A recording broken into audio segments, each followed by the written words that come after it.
Et salut YouTube, bienvenue sur cette nouvelle Schlag Review sur The Book of Boba Fett, la nouvelle série dans l'univers de Star Wars disponible sur Disney+. Qu'est-ce que j'en ai pensé?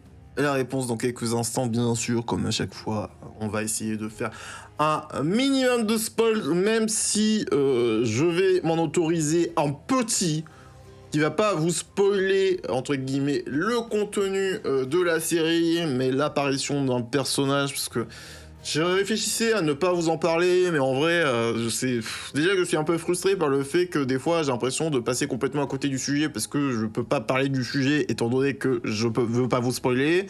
Là, je vais m'y autoriser, étant donné que de toute façon, on va pas se mentir, que même si c'est un mini spoil, ça ne vous aura pas échappé que dans la production, dans la manière de Disney de faire, de produire des séries ou des films, c'est la foire au caméo, et que voilà, et que s'ils peuvent bien sûr en profiter pour truc, ils le font. Vous voyez ce que je veux dire? Cette dynamique qui est apparue dans les films Marvel est en train de déteindre sur ce qui se passe dans les séries.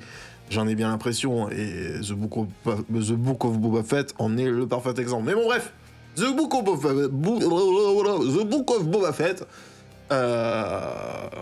qu'est-ce que j'en ai pensé? Eh ben, malheureusement, on va pas se mentir, que j'ai l'impression que cette série subit grave la comparaison avec The Mandalorian. The Mandalorian, je sais pas comment ça se dit, excusez-moi, hein, bref, je sais pas comment ça se prononce, voilà. Et que, en fait, je vais pas vous mentir, que je pense que si The Mandalorian, bref, je ne sais pas, n'avait pas existé, je pense que j'aurais apprécié la série. Le problème, c'est que, voilà, ne pas faire le comparo avec The Mandalorian est beaucoup trop compliqué, quoi. Est ce que je veux dire? Et ce que réussit à faire The Mandalorian, j'ai l'impression que Boba Fett n'arrive pas du tout à le faire.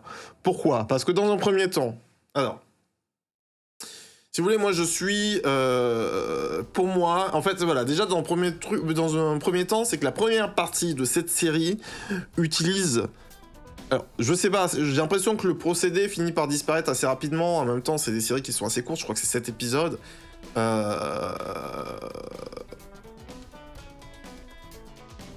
On est d'accord que voilà, le 7ème épisode, ouais, le dernier est diffusé le 9 février 2022, voilà.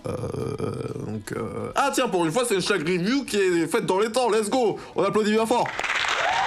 Bref, c'est j'ai du retard sur mes Schlag Review. Mais bon, bref, tout ça pour dire que, ouais, ça subit mal la comparaison, et que voilà, et que surtout, voilà, l'écueil scénaristique du flashback, faut arrêter, hein. Et les flashbacks, faut arrêter. Hein.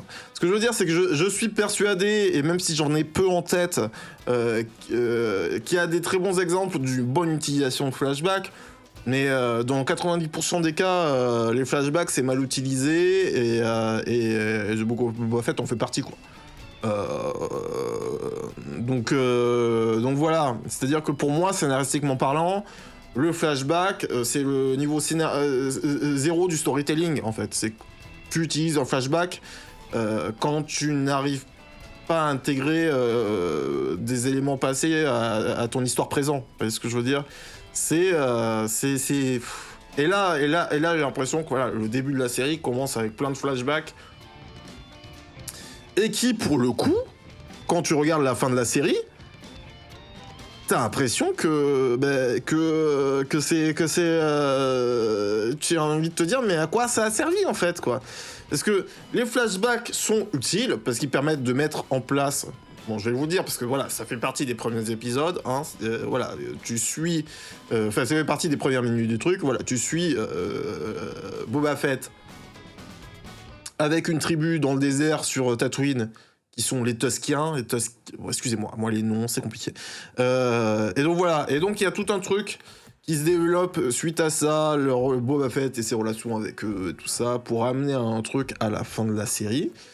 Et le build-up est complètement moisi, en fait. Si derrière, en fait, la création de l'antagoniste qui arrive à la fin, qui clôture la série, la thématique de la série et tout ça, s'il se passait réellement un truc, ok, mais sauf que le build-up est pour moi, en fait, voilà, les flashbacks ralentissent complètement la série et sont pour moi une preuve de l'incapacité des scénaristes à bien raconter leur histoire. Pour arriver à la fin, à le build-up d'un antagoniste qui ne fonctionne pas. Qui ne fonctionne absolument pas. Parce qu'il y a deux types d'antagonistes à la fin de la série. Il y a voilà, un gars qui, je trouve, voilà... J'ai cru comprendre qu'il y avait des gens qui étaient chafouinés par le design du truc. Moi, moi je trouvais, voilà... Moi, j'ai envie de voir de l'exotisme dans de la science-fiction, truc. Moi, je trouve que le gars, il est plutôt classe et tout ça. Je dis pas plus, hein, ouais. Mais sauf que cet antagoniste-là, il est présenté dans... l'avant-dernier épisode, dans les 2 derniers épisodes, vous voyez ce que je veux dire? Contrairement à The Mandalorian, où l'antagoniste il est assez rapidement introduit et le build-up fonctionne, là ça ne fonctionne pas du tout, quoi. Donc voilà, il y a on va dire, le build-up d'un antagoniste sur les derniers épisodes, d'un antagoniste de Boba Fett, parce que bon, bah, il faut bien lui trouver quelqu'un à sa hauteur, entre guillemets. Mais l'antagoniste thématique de la série, qui est... C'est pas un spoil si je vous le... Enfin, ouais, je vous le dis pas, mais qui est autre chose, hein. Ça aussi, ça ne fonctionne pas, en fait. Et ce qui est terrible, et c'est là où on va rentrer dans le moment où je spoil, comme je vous dis, ce mini-spoil, donc voilà. Vous avez déjà mon avis sur la série, c'est-à-dire que j'ai pas passé un mauvais moment parce que on parlait d'autre chose et de cinéma juste avant sur Twitch. Moi, si vous voulez, et on parlait de western justement avant. Si vous voulez, moi les films qui mettent du temps, et ce qui est aussi ce que j'ai aimé avec The Mandalorian, qui mettent du temps, qui prennent leur temps et tout ça. Quand c'est bien fait, ça ne me dérange absolument pas. Sauf que j'aime pas la lenteur pour la lenteur, quoi. Vous voyez ce que je veux dire? Et là, c'est un peu ce qui se passe. C'est lent et pas intéressant pour pas grand-chose. Et c'est pas comme si, d'un coup, cette lenteur permettait un build-up intéressant à la fin. C'est inintéressant. Bon, bref, c'est le moment où je vais parler. Comme je vous dis, c'est un mini-spoil. En vrai, ça vous gâchera rien. Avec l'introduction que je vous ai fait, vous allez comprendre. Le truc, voilà, c'est que... En fait, la série commence à devenir intéressante quand la série ne parle plus de Boba Fett et qu'elle parle du Mandalorian. Voilà, le moment où le Mandalorian arrive dans la série, les épisodes qui sont le plus intéressants dans la série, c'est les épisodes autour de Mandalorian, et c'est là où pour moi la série...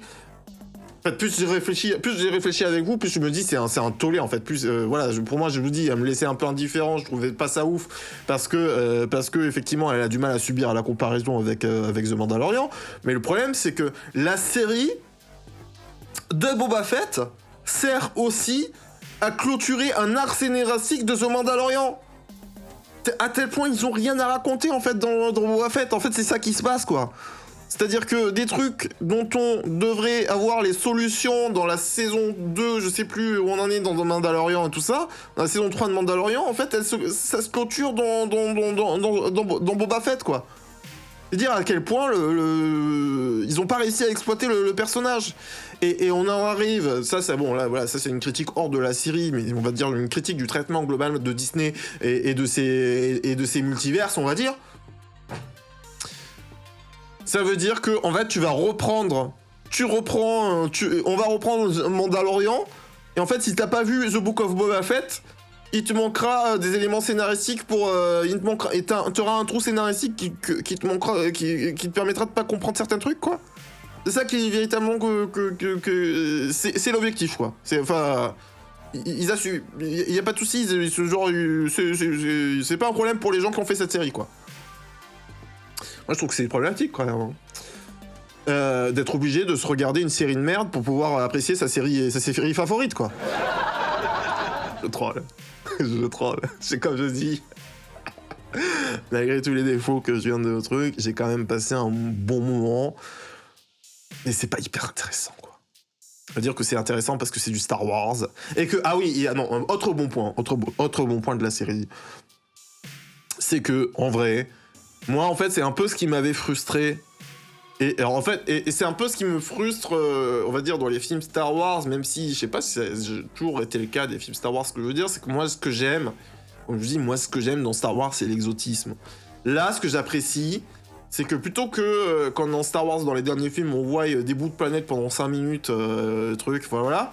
Là, on est sur Tatooine la plupart du temps. Donc ça permet, voilà, je trouve ça cool. Cette ambiance un peu désertique, un peu western et tout ça, je trouve ça cool. Sauf que, bah, du coup, la série, même si elle te permet de mettre en place du lore, des personnages et tout ça, bah, sauf que la série, elle les exploite très mal, quoi. Cette série, en gardant le même focus de on reste sur Tatooine et on développe, en fait, plus j'y réfléchis, plus je me dis, en fait, cette série aurait pu être exceptionnelle. Et c'est ce que je disais en préambule. Le truc, c'est que, au final, le Mandalorian est beaucoup plus charismatique que Boba Fett, alors que ça devait être le contraire. Je veux dire, dans l'univers étendu de Star Wars, et même dans Star Wars initialement, le Mandalorian, c'est personne. Boba Fett, let's go, quoi. Vous voyez ce que je veux dire? Bref. Ils n'ont pas réussi à donner les lettres de noblesse à Boba Fett qu'il devrait avoir face au Mandalorian, quoi. Boba Fett fait pas figure par rapport à The Mandalorian, quoi. Voilà, je pense qu'il y aurait peut-être sans doute des choses à dire, mais je pense que voilà, j'ai bien résumé ma pensée. Merci d'avoir regardé ce Shack Review. Hein. Bientôt des nouvelles Shack Review dans la chapelle de la confrérie, hein, bien sûr. On s'attaquera, je suis en train de mater la fin de The Archive 81, que j'aime beaucoup. Bon bref, on en parlera dans une autre Shack Review. Maximum de bisous sur mon face gauche YouTube. Ciao ciao.